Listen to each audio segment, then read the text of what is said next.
history about any person that becomes a millionaire, they bankrupt the first three companies, and that's for a reason.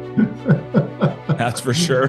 There is a reason that they bankrupt the first three companies, and the reason is because they got to learn. They got to go through the lumps, and you're going to lose a lot of money. And this is why, a lot of people don't have the stomach. So what will happen is they'll do their first company or maybe the second one, and okay, that's it. They'll think they're not cut out for it, or make up some crazy story about themselves, which isn't true. It's totally not true. It's just that they have to keep learning and keep fighting and keep going through it. And so if I look at the most powerful people that I know, the ones that are really impacting the world in a profound way, they're willing to say, I'm accountable for it all. It's on me. And it doesn't mean it's true. It's a power they grant themselves. So only you can grant yourself that power.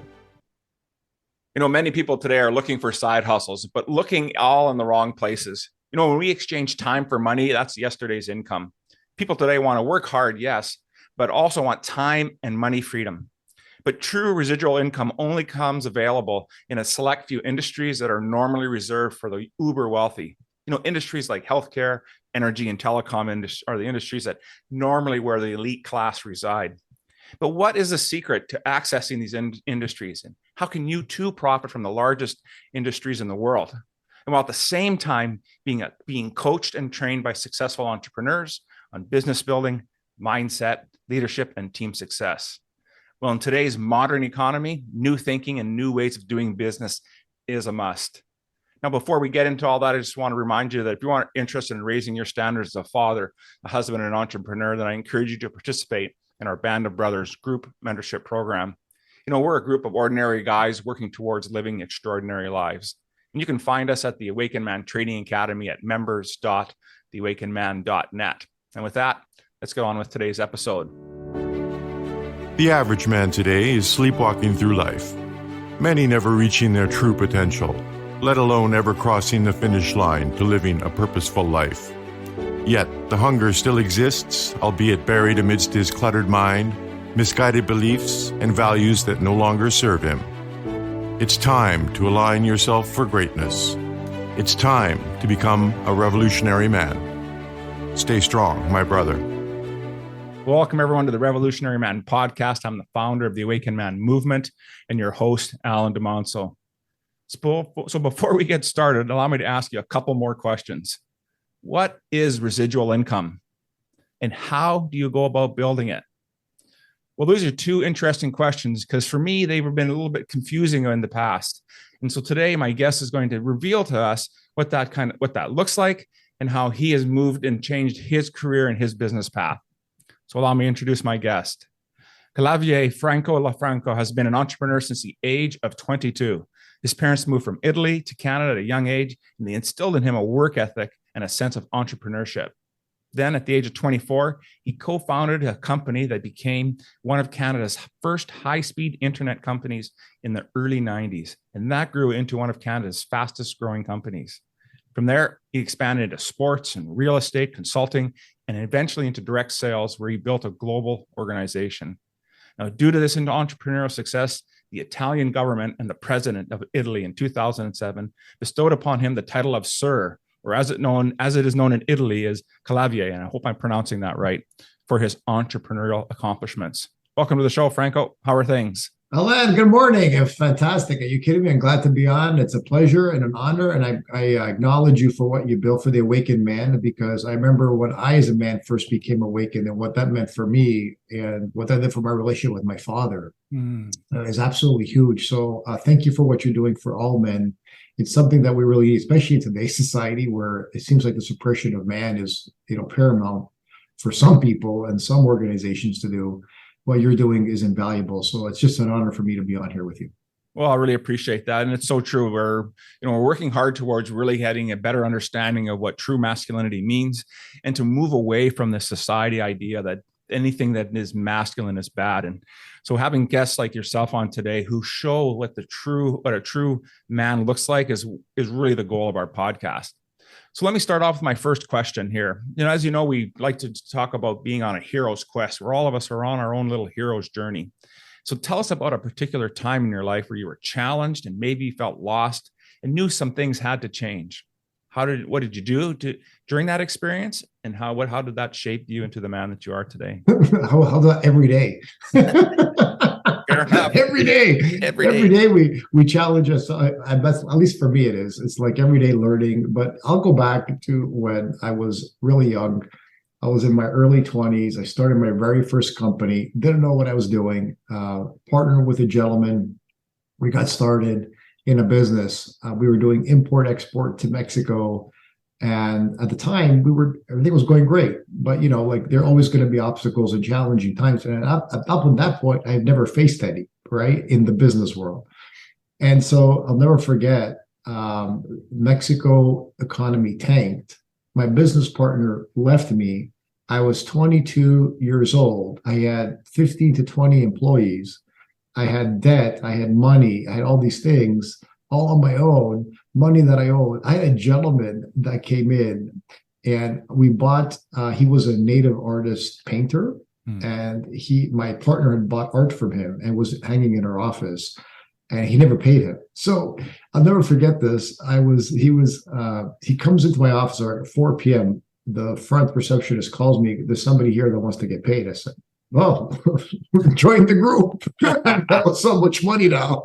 So he comes in and he does a native Indian sit-in and he starts chanting and he goes, I'm not leaving until I get paid. I'm like, I don't know what to do here. What do I do? He refused to leave the office. And so all the employees were leaving. They were going home for the day. And I go, I don't have the money. I don't know what to do for you. He goes, well, then I'm not leaving. I'm going to stay here until you find the money. I'm like, all right, I got to find the money. I just call some of my buddies. Hey, listen, I need $500. I need $600. I need $1,000, whatever. Some of them were really sweet. They came down and I was able to pay him and did that. And it was really crazy. And it became one of my challenges that, hey, when you're faced with stuff, can you overcome things? Can you overcome what's going on? And that did it. So talk about craziness, but that just became a spiral.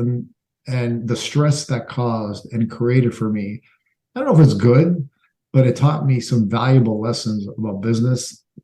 And one of the things it taught me was structure, putting structure in business and protections in business so that those things don't happen anymore. Because I was young. I didn't even was checking who was signing checks and where the money was going. I had no idea, but those are very important in a business and a company, especially if you're going to have business partners, right? So you learn those lessons very young. I'm glad I learned it then and not now. And then from there you grow and went into other things and learned other businesses and you get the formula. So you start learning a formula for success in business. And this is why, if you read any history about any person that becomes a millionaire, they bankrupt the first 3 companies, and that's for a reason. That's for sure. There is a reason that they bankrupt the first 3 companies. And the reason is because they got to learn. They got to go through the lumps and you're going to lose a lot of money. And this is why, a lot of people don't have the stomach. So what will happen is they'll do their first company or maybe the second one and go, okay, that's it. Or they'll think they're not cut out for it or make up some crazy story about themselves, which isn't true. It's totally not true. It's just that they have to keep learning and keep fighting and keep going through it, Absolutely. Just making a couple of notes there. It's so true, right? And I think about that, and I've read that as well, about millionaires being, 2.5 times or something at one point was the 3 times the times they go bankrupt before they finally get things figured out. The average millionaire goes bankrupt 3 times before their finally the company succeeds. And like, how many have the stomach? Because we never hear about their failures. What do you hear about? Their success. That's what you hear about, right? Yeah. And so, and I what's a famous saying for all people that are successful? Man, I became an overnight success in 10 years. Yeah, exactly. Right? Because suddenly you hear about them, but where were they? They've been struggling for the last 10 years, working out of their garage or whatever the heck they were doing. Yeah. Well, and to build anything of lasting value, of anything or any legacy, it takes time. You think about the tallest buildings in the world, most of the work, you don't see anything happening, because they're digging the foundation, they're putting in the piles, they're setting the structure up. And then one day you go by and you go, oh, when did that show up? But all this work is going on. And I think to your point, many people, and this podcast really focused on men, many of us don't have the stomach to go through that. And so I'd like to ask you a little bit more about that. So you're having some challenges in your first business and probably in the next couple. What was that shift of mindset that you needed to do in order to keep going? On my own, I wouldn't have done it. So I don't think I needed some personal growth and development. I had not up until that point focused on personal growth. I did not have the most pleasant personality, to be honest. In addition to that, I had work to do on myself. I had insecurities. When you don't have any self-awareness, that's why I love the name of the thing, being, a self-aware man. What does that really mean? Mm-hmm. It's about knowing who you are. It's about knowing who you are as a man. What is a man? And what are your accountabilities and responsibilities? And what makes you who you are? And so I took a personal growth course just with men. It was fascinating what I learned about what it is to be a man and also what it is to be a woman. And what are the differences between a man and woman? There are fundamental differences between men and women. And what are those? And I learned that. I'm like, wow. And that's where I really had a big breakthrough with a relationship with my father. And what I learned was that, when I started a company, this was consistent for the first companies I started, I never made myself the president. I made myself the vice president. And I'm like, and in this course, I realized why I did that. I realized that it's because I didn't think I was good enough to be the president, whatever reason. And part of that goes back to my relationship with my father that was not complete. So I had a relationship with my dad where my father was an old Italian man, very loving, but never expressed the love. Like typical of that generation. No different than most people that grew up then, right? Yeah. And so he was very hard on me. Like I come back with a 90. Why did you get 95? Why did you get 100? Why? Same stuff from other people. And he worked hard. He was a great man, great provider, but he wasn't the most affectionate in his being with us, myself, my sisters, and that was normal. But I made that mean that there's something, I wasn't good enough or I wasn't worthy enough or whatever I made that mean. And therefore, I took that into my personal life. I took that into my business life because how you do anything is how you do everything. Yeah. And so I realized that in taking these personal growth courses, I had a big awakening and that, and I also realized I had never told my dad I loved him. And the reason was he never told me, so he should be first. He's the dad. Why should I be first? And then I realized that is so dumb. So I'll never forget. I called him. I called my dad and I said, Dad, I got to tell you something. And he said, what? I love you. And my dad goes, okay, what's wrong? Were you arrested? What happened to you? Are you okay? And I go, no, I'm fine. I'm just taking this course. And I realized I never told you I loved you. And I'm sorry. I had this crazy idea that you should tell me first because you're the father. That's so dumb. And I apologize. Yeah. And I want you to know I love you. I'm the man I am today because of you. And there was dead silence on the phone. I can only imagine. And he says to me, I'm sorry. I go, you're sorry? He goes, what are you sorry for? He goes, I'm sorry I never told you I loved you. My father never told me. I didn't know how to say it. I'm like, wow. It didn't even occur to me. I was doing a generational thing. And who knows? I could have been doing the same thing with my family. Who knows? But in that moment, this is what's interesting. In that moment, I broke that pattern. I broke it. And then I loved telling him I loved him. I loved telling my mom I loved her, right? Yeah. And I know my dad still was uncomfortable with saying it. They go, I love you too. It became, but he's never said it, right? It's tough. Yeah. It was tough. But I got to tell you, it had a breakthrough in our relationship and how we related to each other and how we were with each other moving forward. Just in that one moment, I just told him one thing, I love you. Just totally transformed the entire relationship. And man, I wish I would have done that when I was 8 or 9 years old or 10 or whatever, but no, It's okay. Did it in my 20s and it was very, very powerful. But that set me on a different road and all that personal growth. And then I started having success. Ironically, it was like no coincidence. I started another company. We raised $40 million. That's another funny story. Raised $40 million from nothing, literally with no money. And that's how we raised the money to be one of Canada's very first high-speed internet companies back in the 90s. Yeah. And I'll never forget when we closed the deal, one of the big venture funds out of New York, they're huge. They're one of the biggest ones still. They're huge. Yeah. The guy said to me at the end, "Congratulations, Franco. This is great. But you got to know you did something historic." I go, "What did we do that's historic?" He said, "I have never seen a deal from zero money to 40 million. I go, "What do you mean?" I go, "We've gone from zero to 500,000 to a million. I slowly build it up and then raise all this money. I have never seen anybody go from zero to 40 million. And here was my first lesson in business. I said to him, "Thank God I didn't know." Yes. Because then I probably wouldn't have done it.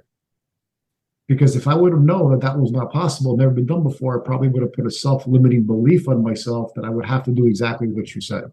And he goes, that's a great lesson. Yeah, it's a great lesson. So for me, what I learned from that was, hey, you can achieve anything, you can dream anything, as long as you're willing to fight for it and go through it. Because I had to go through 1 year of presenting to over 100 companies, of 103 of them saying no before the 104th one said yes.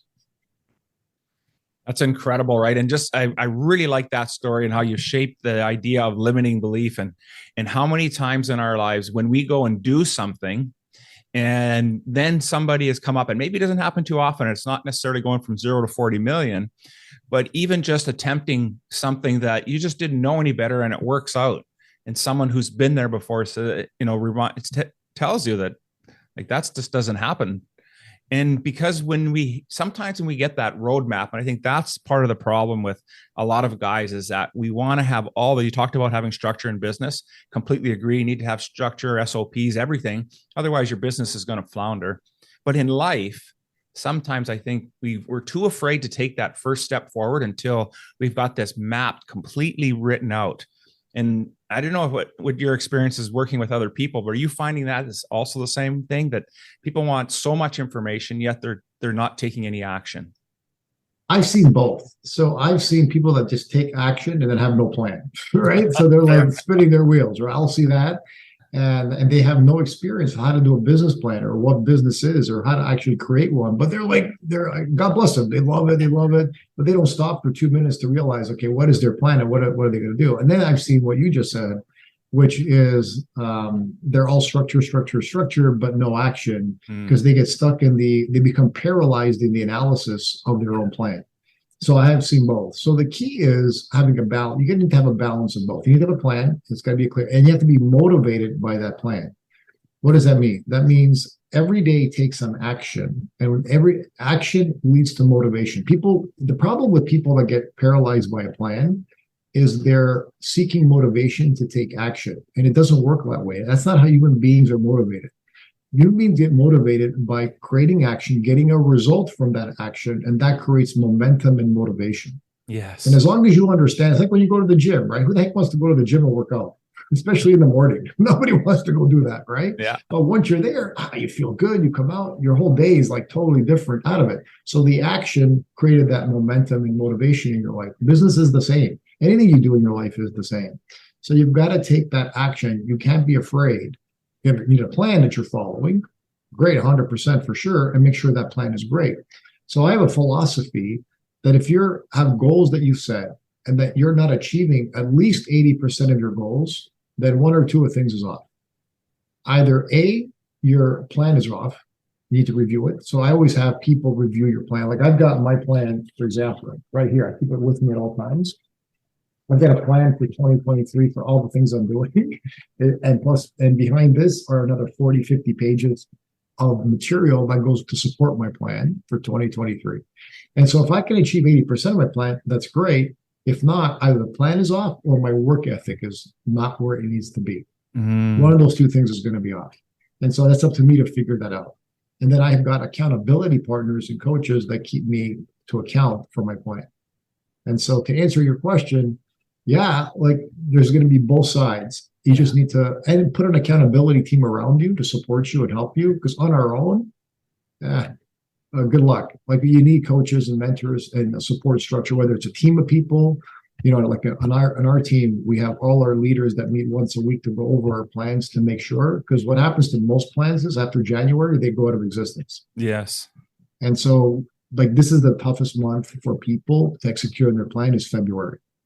This is the toughest month, February and March, because most people will have quit in January. Yeah. It's so true. I did an article a while back on, actually it wasn't an article, it was a podcast last year on why we shouldn't bother making New Year's resolutions. And the number and the statistics are, outstanding, right? Like you see it that by the third month, you're absolutely right. More than 30 or 40% have fallen off. And by the sixth month, there's just nobody's doing it anymore, virtually. And I think the challenge is that we make a plan, but we want instant gratification. We're so used to getting everything now that we can't overcome that adversity that we face. And that adversity can be as simple as, using the gym analogy. Okay, my alarm went off at 6 o'clock. Get up and go to the gym. It's too cold out. I think I'll stay in bed today. And it's simple little stories like that we tell ourselves and convince ourselves, allow that ego to come in, that prevents us from really achieving things. And so you started to touch on, I think, on some keys of success. And I wanted to know if you could expand a little bit more and you could isolate maybe 5 keys that you use that brought success for you and the people that you work with. Since we're talking about goal setting, I'll talk about this one first because I think it's very powerful. And I teach my team to think from the future. What do I mean by that? You're always going to face obstacles. So anybody listening to this, let me tell you this. You're going to build a plan. It's not going to go the way you want it to go. 100%. Okay, guaranteed. If you expect your plan to go the way you said it's going to go, you're delusional. It's not going to happen. Okay, there's going to be things that will interrupt your plan. There'll be things that won't work out. That's normal. That's totally normal. The problem is when that happens, how do you react? So the minute something doesn't go the way according to your plan, are you somebody that goes, "Oh no, what am I going to do now?" Okay, or what's your reaction going to be, and who are you going to be in that moment? Because the only choice we have when something doesn't go according to our plan is who we're going to be when that happens. So here's what I teach my team. If you think in the present, you will get stressed out, you will panic, and you probably will not have an appropriate response for the obstacle you failed.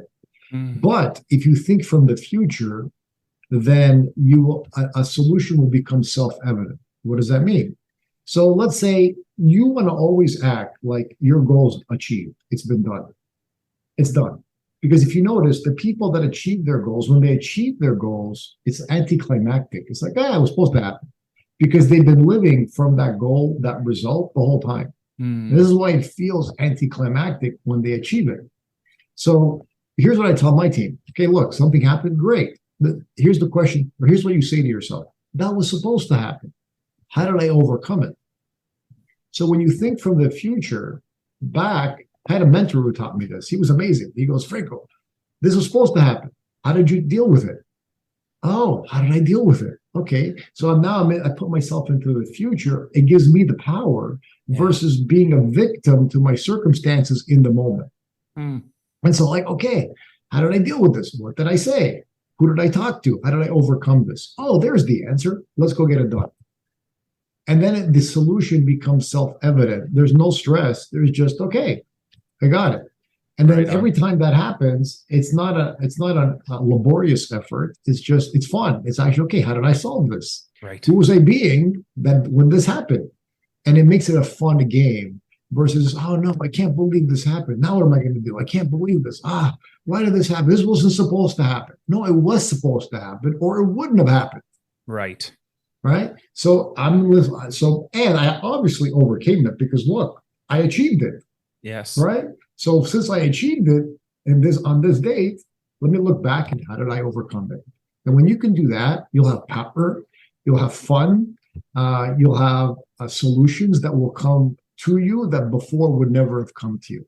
And that's one of the first things I teach people is always think from the future, but you got to have your goal set. Yeah. The problem is if you don't have your goal set, that's not possible. Yeah. So you got to be clear on where you're going. You got to be clear on what your direction is. You got to be clear on where you're heading. And if you've got that, and then you can think from the future looking back, there's nothing you can't accomplish. That's the first thing I would say for people to achieve success is to do that. And that works also great when you've got second thing, which is a group of mentors and accountability partners and a team around you and an organization around you to support you and help you. It's very difficult. I find I can't do it. I don't know about you, Alana. I can't without a team around me. I have no hope. I have left to my own devices. I'll just implode. I'll just, who knows what I'll end up doing, right? I just don't trust myself that way. And it's because I just think most human beings love to be in the comfort zone. We just love to take the easy way out. We'll like to self-sabotage, become victims. I just think it's a natural state for people. So we need to put ourselves in an environment where, because there's a saying I have, and I'm sure a lot of people have, the environment always wins. Yes. You cannot overcome a negative environment. You cannot overcome an environment that wants to keep you down. You have to get yourself out of it and put yourself into an environment that wants you to win. And so that's on you. That's the first thing you got to do. So the first thing I always look for is, can I put myself in an environment that's going to support me and want me to win and want me to succeed? Whatever the cost, you got to put yourself in that environment, because if you don't, you won't. Yeah. And that's another part of success is your environment having you win, or is your environment suppressing you? And that goes to your relationships, like with your spouse. That's important. Does your spouse want you to win, or is your spouse fighting you for your own success? Right? Yeah. So you got to look at that. Is your spouse supporting you? So yeah, you can do this, championing you. You've got this. Don't worry on those down times. Or is your spouse saying, "See, I told you couldn't do this. See, I told you this is bad. See, I told you. Versus, no. How about supporting me and loving me no matter what, and saying, encouraging me? Because one of the things about men that we know, having studied men, is men need that encouragement. We need that touch. We need that physical touch, and we need that encouragement from the people around us. It's important to us.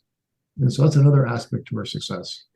Absolutely. Just love that. You were talking about goal setting here. So is your belief to write big, hairy, audacious goals, things that are really, really stretch you, or are you more of a stretch type of goal planner?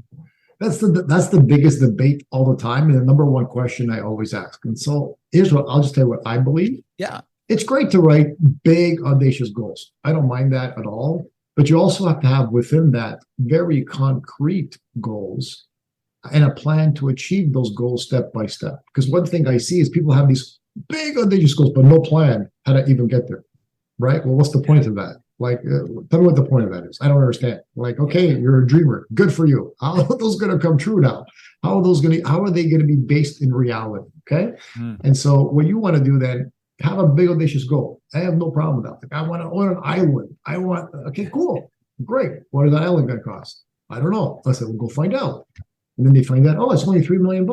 Cool. It's only $3 million. That's great. Now, how are you going to pay for that? I don't know. Great. Let's create a plan for how. And all of a sudden, that big audacious goal isn't so big and audacious anymore. It's actually doable. Okay, now let's create a plan around that. How are you going to make that $3 million? Okay, we'll set your plan. Here's the business. Here's the revenue. Here's how it works. How many clients do you need? What kind of organization do you need to build? Let's go make that happen. And before you know it, they're on their way, making it, inspired by that goal, to whatever that is for themselves. So I'm okay with both, as long as within that. And then within that, you need little steps to success. So you need every day, what's success today look like? What's success tomorrow look like? Because that builds your confidence. You got to be able to have some confidence as you grow, right? Like if you got failure after failure, you take so much failure after failure after failure before it brings you down. Yeah. So I believe it's also important in your plan that every day you have something that you can achieve, something small. It doesn't have to be big. The 1% rule. Can you get better 1% today than you were yesterday? Yes. And if you could do that, the momentum you build within 12 months is incredible where you can get to. But some people try to take on way too much, get overwhelmed, and then they stop. And they go back to their old way of being, old habits. And that's the other thing I would say is once you set your goals, if you want to achieve your goals this year, this is very important. Yeah. If you want to achieve your goals this year, based on who you were being last year, that's probably not going to happen because otherwise they would have happened last year. So one thing I tell my team is, what are new habits you're going to take on? What are new ways of being you're going to take on this year that will help you achieve your goal this year versus last year? Because if who you're being is the same person with the same habits, but you got a different goal, usually it's not going to turn out well. Yeah. So what are the habits you're going to be taking on? And the last thing I say to them is, okay, now we've got all that. You got your plan set. You've got what habits you're going to take on, who you're going to be this year. You got your monthly goals, weekly goals, and you got your daily goals. You got your overall goal. What's the theme of the year? So what's the theme of the year? Like, who are you going to be this year? I'm going to be audacious and self-expressed and unstoppable. Great. Or 2023 is the year of unleashing me, whatever that is. Yeah. And then I'll say, okay, now what are you going to sacrifice to make that happen? Mm-hmm. What's your sacrifice? Because you're going to have to sacrifice something. Yeah. And it's funny. The number one thing I get that people are going to sacrifice. What do you think is the number one thing? This is so funny that people are going to sacrifice to get their results. Well, they're going to probably sacrifice watching TV. Netflix. That's the number one answer right there. I'm going to sacrifice Netflix. Yeah. I'm like, oh my gosh, it was so funny. It's the number one. Probably about 70% would say that to me. I'm like, okay, good. Turn it off. Cancel the subscription. What can I tell you? It was too funny. Yeah. Well, it just goes to show where the mindset is, right? But that's the first thing that comes up. I'm going to cancel TV or Netflix because obviously they're not committed to it. And some of the work that we do here at the Awakened Man, we take one of the programs we offer is a Hero's Quest. It's a 90-day intensive program where we really dive into challenging them on their values and beliefs, helping them break through that. But once they go through this integrity challenge and these pieces, the ideas to help really break them down, and then they make goals. And some of the questions in the goals matrix is, what are you going to do to commit towards this? What are you going to give up? And what do you have to change about yourself, and who and what resources or who are you going to reach out for? And similar to what you're saying here is that I think I really like your point about if you're going to base this year's goals on the last year, on who you were last year, then you might as well not even write the goal, because we have to change and evolve. And we need to have the courage to have that reflection to say, you know what, I'm really not that committed to my health. And then that was my big goal for this year, is that from an intellectual and a spiritual perspective, I'm really big on, growing myself that way. But if I was really truthful and I stand in the mirror, I haven't been as committed to taking care of my body. So 2023 is all about maximizing that aspect of it. Everything else falls into place for me, but truly it's about focusing on that. And so what does that mean? Well, I was get a gym membership, right? Starting to eat better, count my calories, stop nibbling at night. That's my go-to. Oh, it's 9:30. I think it's time for a snack. What's your go-to snack? Do you have one? Yeah, my go-to snack. I'm a salty guy, so my go-to is roasted pistachios. And pistachios, interesting. So pistachios are not they're good for you, but probably not 200 of them or 400 grams. The chili roasted ones. The chili roasted ones. Those are good. Yeah. So, but it's just these little things. And if, to your point earlier, right, when we can be self-aware, then we can recognize where we can change. And there's a big difference between being self-aware and self-conscious. Self-conscious to me means you're in victim mode, but being self-aware, you're giving yourself that opportunity to kind of be that observer of yourself and say, hey, you know what, there's some habits Al can change here. And I think, what you're teaching your team is totally that idea of, still getting out of that victim mindset, but having the idea and the fortitude that, yeah, there's things that I can change. I don't have to change it all at once, but I can change one thing. Yeah, the 1% rule. Like if you could just get better every day by 1%, that's what I truly believe that. Like you don't have to be like, I think what's that old saying? How do you eat an elephant? One bite at a time, right? It's 100% true. And so when you're building a business or whatever you're working on, your health, your spiritual life, your personal growth and development, your finances, whatever that is, it's important that I don't have to do it all today. Just a little bit. What can I improve 1% today?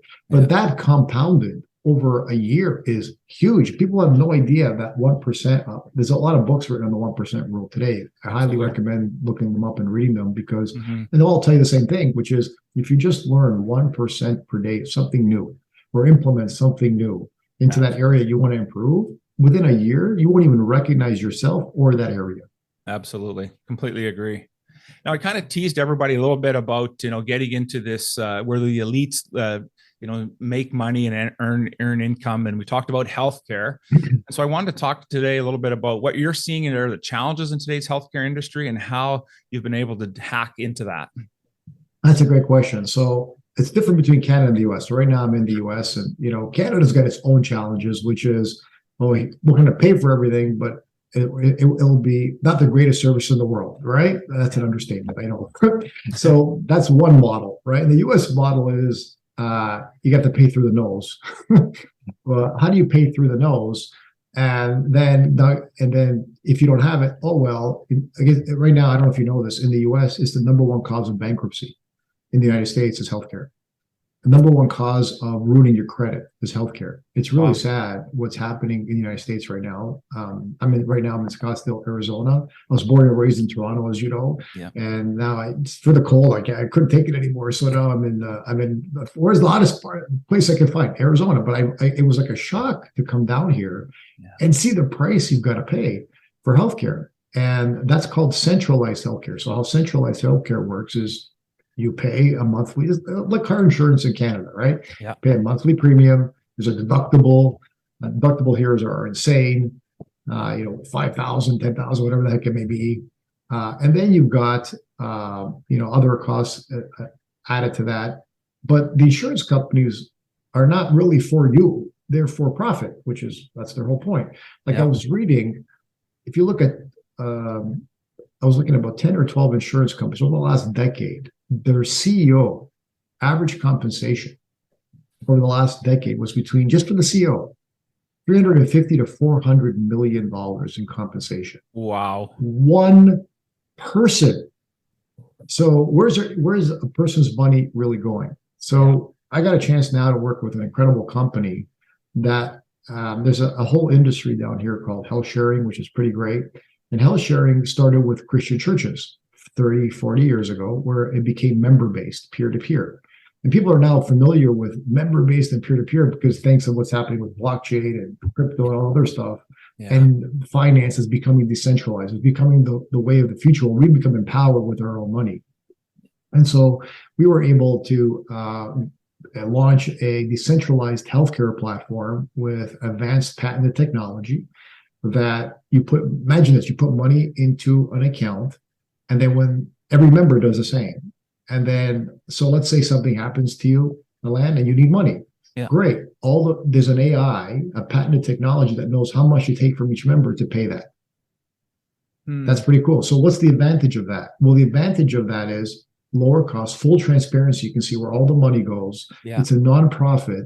So because it's a nonprofit, there's no profitability, like there's none of that funny business going along. Right. They pay on average hospitals and doctors within 10 days. That's what their average is, which is crazy. When an insurance company may take months and months and months. I've got a doctor retired, still waiting a year, 2 years later, waiting to get paid on clients that he had, on claims that they had to pay him. So, it's been incredibly for members, it's been a breath of fresh air. Sure. They get their own health card. It's been working really, really great. And then we gave members an opportunity to get paid residual income on that. So we do zero marketing, zero advertising. And when you take that out of the game, out of the component, and you allow people then to take advantage of that and earn residual income on that, people love it. So we become like, and if the product's great, it's literally sell and sell. And so they're able to go out there and promote this to families, individuals, and businesses. And that's where we're really doing some great things, which are with companies, because companies, it's probably one of their number one expenses is companies, what they're paying. It's unbelievable. And so we're helping them as well save a bunch of money. So that's residual income. So whenever you've got a service, this goes back to what you said at the beginning of the show. Yeah. Whenever you've got a service that's residual in nature, whether subscription-based, or company or customers paying every single month in services, that's the kind of stuff you want to get into. Because if you ever want to achieve any kind of financial independence, I'll call it that, you need income that's recurring. You need income where you did the work once for that work and it keeps paying you. The problem is our educational system teaches us otherwise. Yes. It teaches us to exchange time for money. Yeah. And that's because the people that build these companies need employees. Yes. Versus, okay, how can I step back? And I learned this from the internet business. So when I built I didn't know, I didn't learn this either. But when I built my first internet company, I realized, oh, I get customers and the income is recurring. So they'll pay their internet bill over and I go, this is the greatest way to get paid. And the greatest multiples when you want to go sell the company. I go, this is awesome. Investors love that. So even investors are looking for what? Recurring revenue income models. Absolutely. And so you've got to be able to understand that that's the best kind of businesses to get into. And the industries that are the best are energy, for sure, right? Whether it's gas, electricity, telecommunications, healthcare, all those industries, but they're hard to get into. They're hard to participate in because typically you need a lot of money. Mm-hmm. You got to be like a Warren Buffett type person to participate in those industries. They're not easy. Yeah. And so I work with a company that created a platform. They invested $1 gazillion that allows the average person to participate and get paid on those industries and make residual income and do that and access those industries that normally belong to people that are uber wealthy. And so, and I figured this out when I had my internet company. Okay, that's what I want to get into. Yeah. And today, let's talk about the modern economy. What are people looking for in the modern economy? Yep. They don't want a regular job anymore. It's not what they want, right? They don't want to just make their company rich or their boss rich or any of that anymore. And they want to be able to look, if I built something and I make money, great, but I want that money that keeps coming into me. Mm-hmm. I don't want it to stop because I stopped working. Those days are dead. Yeah. And unfortunately, a lot of companies now, they're going to have to find robots to do that labor work because people are not going to want to do it. And you can see companies are doing that out of being forced to do it, not because they necessarily wanted to. Yeah. And so all that's happening right now in the modern economy. People are learning, okay, there's better ways to make money. And if you could do it virtually, hey, even better. If I could do it anywhere in the world, I could do it while I'm traveling, while I'm having fun, even better. So people are looking for opportunities where it's virtual, where it's kind of their own thing. They can do it on their own time, on their own hours. And they're all looking now. They're getting smarter. We want a residual income to our revenue. It can't be just exchanging time for money. And so when you start looking for those components, you'll find them. There's lots of opportunities out there, but you got to find them. You got to know how to access them. And then put yourself in an environment where you'll be coached properly. There's a lot of opportunities out there that, to be honest, I think are scams, to be honest. Mm-hmm. Horrible coaching, horrible accountability, horrible environment. You want an environment where you're celebrated for your achievements. Hey, great job, congratulations, excellent work, and that you've got accountability around you to help you. Absolutely. Well, that sounds awesome, and I think that is totally where the new economy is going, and I think that's what is ultimately going to happen anyways, just with the rate of technology and people looking to change the lifestyle. And I think if there's one thing that we've learned through this pandemic piece is that that people are looking for something different. And while there's still many of us still struggling, lots of people still struggling with the mental health aspect of what happened, there are also many that are recognizing that it's just the work that I was doing just isn't fulfilling. And if it wasn't fulfilling before, it really was brought to the surface over the last few years. And I'll tell you something else, Alain, which is really cool. Technology today has allowed us that we should, when you get involved in an opportunity, it's cool if you can even scale it worldwide. Yeah. So one of the things it's done is shrink the world, right? Mm-hmm. So like, for example, I built an organization in countries all over the world. And what's cool about that is you get to deal with different cultures, different languages. It's kind of fun, right? And it's a blast versus just like, I'm born and raised in Canada. Great. And one of the advantages of being in Canada, by the way, is you deal with different cultures. Canada is one of the most multicultural countries in the world. So for me, when my business started to naturally, organically grow outside of Canada, it wasn't that hard because I'm used to dealing with all these cultures and people from Canada, from all over the world. It's kind of fun. But people are looking for that. They're looking for scalability. They're looking for an ability to, like, if they want to make a lot of money, they should be able to, if they're hungry enough and want that, right? Absolutely.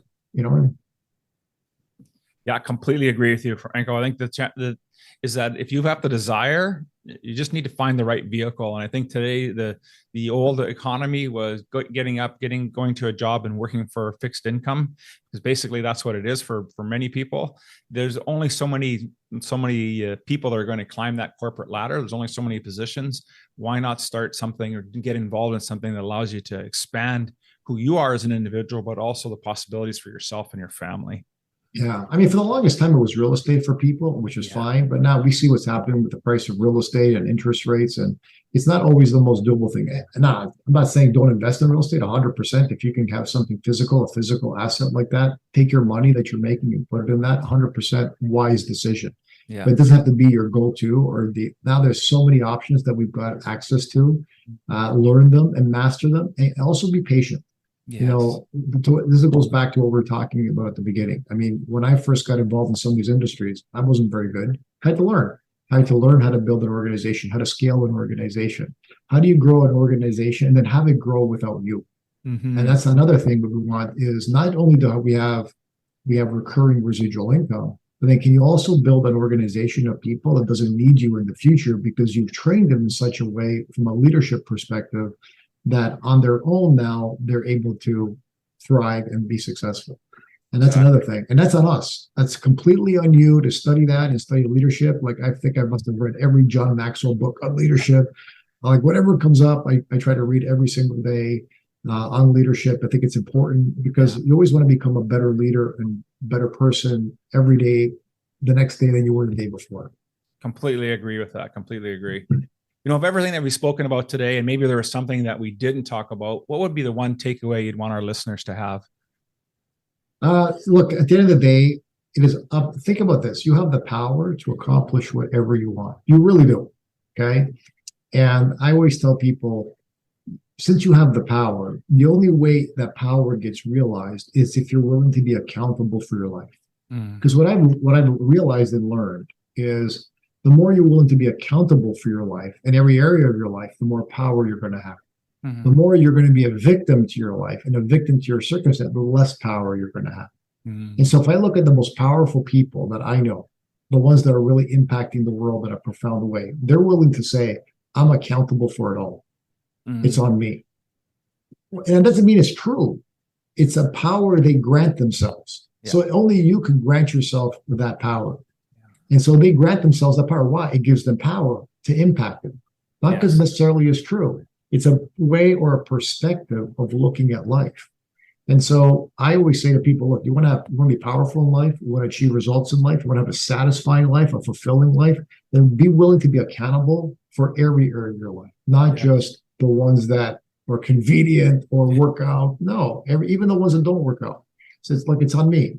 Whatever happened, it's on me. I did that. Okay, good. Now, how can I impact that? If you want, you don't have to. It's a choice. It's a place to stand and a place to look. Love it. Love it.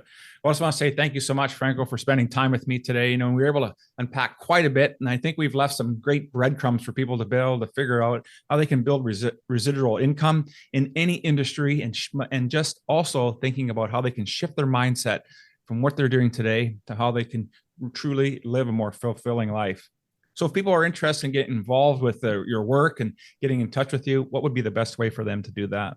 I'm on LinkedIn. You're more than welcome. Franco Lofranco on LinkedIn, Cav Franco on Instagram. You're more than welcome. Happy to reach out. And I'm happy to even look, if you've got some plans for your own business and you need some advice on that, I'm always happy to help. I love watching. Here's what I love. I love watching entrepreneurs succeed. I love it. It's one of my favorite things. It's like a high for me. I love when people put a plan together and doing that. So if you need any support with that, just let me know. And I'm happy to support. Right on. Well, I'm going to make sure all that information's in the show notes for today's episode. Once again, thank you so much, my friend, for being on the show. Thanks, Atlanta. Thanks for what you do. It's very important that you keep doing what you're doing.